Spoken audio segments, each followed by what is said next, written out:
How's it going, everybody? Marl the Cross 316 back with another comic book flashback. We are now looking at the Avengers #1.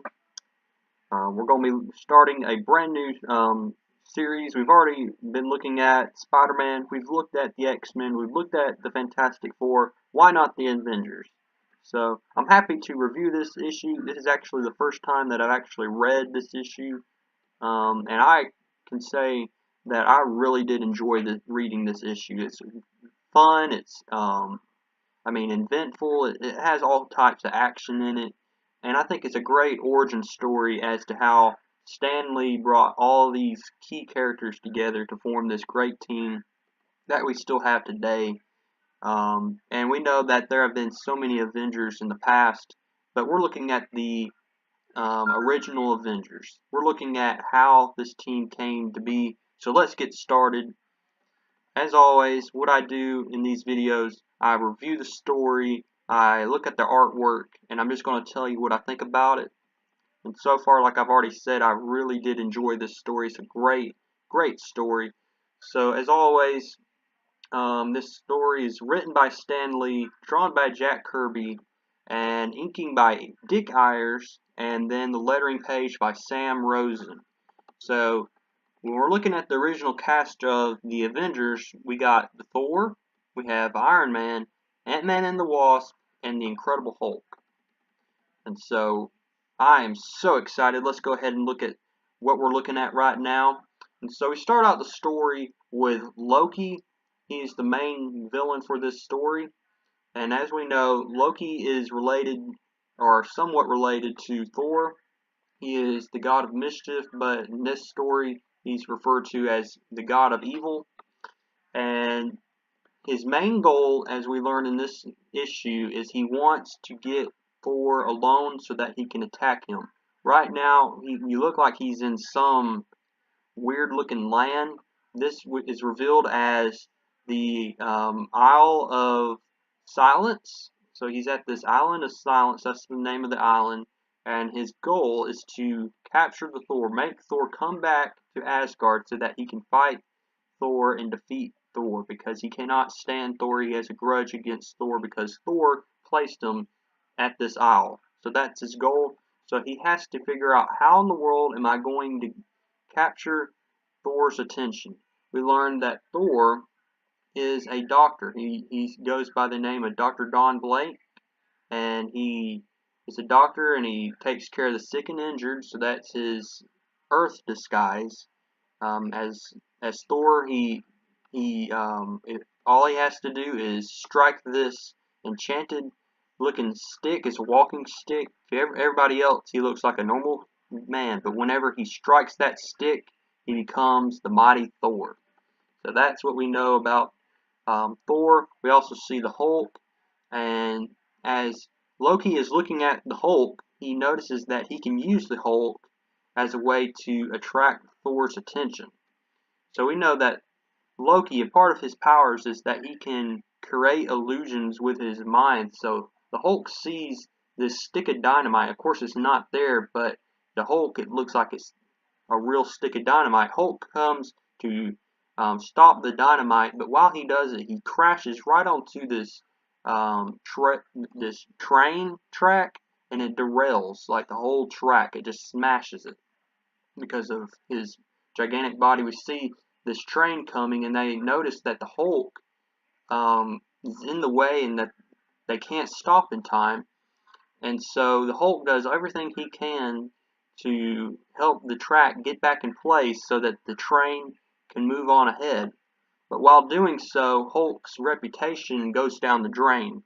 The Hulk is already kind of hated by society. He's seen as a freak, seen as a monster.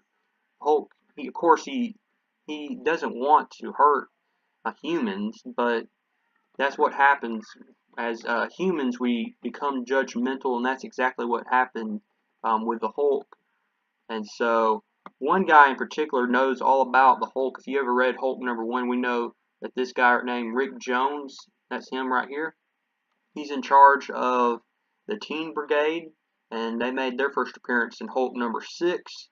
So they get together and they say, we need to get in contact with the Fantastic Four. The Fantastic Four can stop the Hulk whether he's guilty or not of derailing this train track. We need to get some help. So they try their best to get in contact with the Fantastic Four, and while doing so, Loki knows the radio waves are going out, but Loki uses the radio waves and directs the radio waves so that they can get in contact with Don Blake, that is Thor. But while Thor hears this and he turns into Thor because he notices that if the Hulk is on the scene, he must be causing some trouble. Thor is not the only one that receives these radio waves. What we learn here is that Ant-Man and the Wasp, they make their appearance in this comic. They hear about the Hulk as well, so they want to help out. But not only does Ant-Man and the Wasp hear about what's going on, Iron Man also learns about it. And so we see the classic golden armor that Iron Man wore back in the early days of Iron Man. And so Iron Man makes his appearance here as well. So the Team Brigade, they're like, alright, well, come on, I hope the Fantastic Four responds, and of course they do. So Reed Richards says, look, we're on an important mission right now, we can't help, you're going to have to find somebody else to help you out. So Rick Jones and the Team Brigade thinks that their cause is hopeless, but then Thor comes on the scene as well as Iron Man and Ant-Man and the Wasp. And so that's kind of how we can see already what Stan Lee is doing. He's helping put these characters together that have a common cause. And so while they are together, Loki appears this great, or he imagines this great picture of of Hulk. Excuse me. So the Thor sees the Hulk outside. Of course, it's not really the Hulk. It's just a image of the Hulk. It's not really Hulk. So he comes to battle the Hulk, and he figures out that it's really just a visual of the Hulk. It's not really Hulk. So he knows exactly who he's dealing with and who he's up against. He's dealing with Loki and his magic. So Thor goes back to Asgard, get Odin's permission to battle Loki. Now we also learn, because the Hulk is being sought after, he's wanted in society right now. He joins a circus, and this is pretty funny right here. He's shown to be Meccano, a lifelike robot, and it is downright just hilarious. What we see, and the people buy it too, which adds to the humor here. People actually think that this Meccano, which is really the Hulk, they think that he is a lifelike robot. And so Ant-Man and the Wasp, they learn that the Hulk is really at this circus, so they go to the circus and they try to reason with the Hulk, and we just see some hilarious stuff from Jack Kirby here. And this is where we're going to see a little bit of a chase between Hulk and Iron Man. So Ant-Man and the Wasp, they fail in capturing the Hulk, but Iron Man comes on the scene, and so this is where things get really, really fun. They get really interesting. And Hulk and Iron Man, they actually fight against each other. We see that Odin gives Thor permission to fight Loki, but he also tells Thor that he cannot get in the way, and Thor understands. So Thor goes to the Isle of Silence, and Loki tries his best to capture Thor, to kill Thor.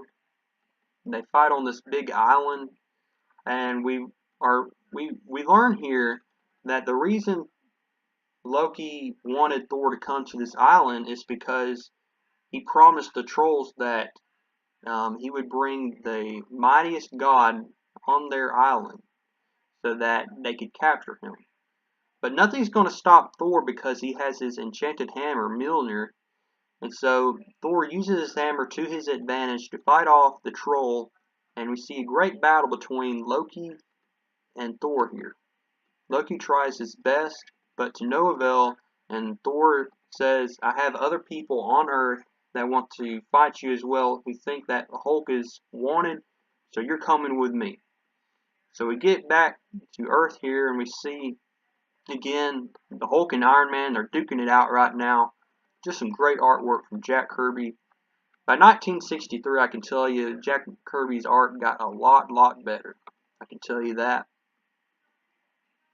So Thor comes back on the scene. He explains to Iron Man and the Hulk that it was Loki who caused the train wreck. It was he that arranged for the Hulk to be blamed, and in order to make him appear so that he could trap him.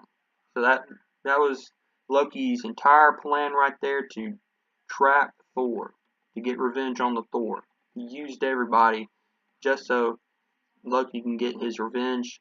And this is where we see the teamwork displayed here between all the Avengers.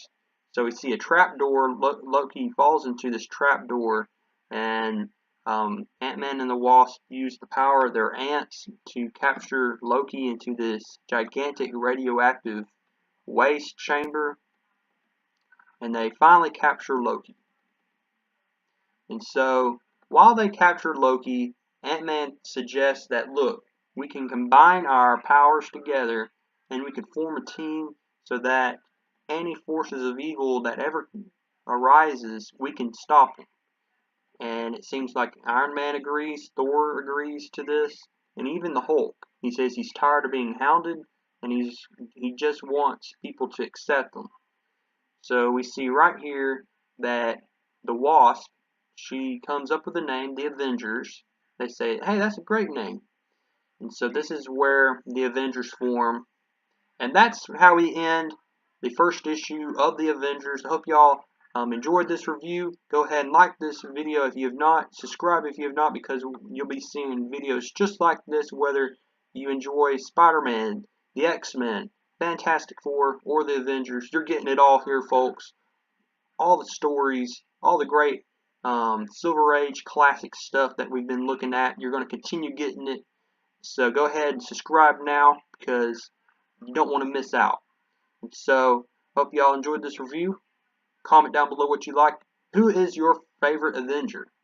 That's one thing I'd like to know. And I will see y'all next time.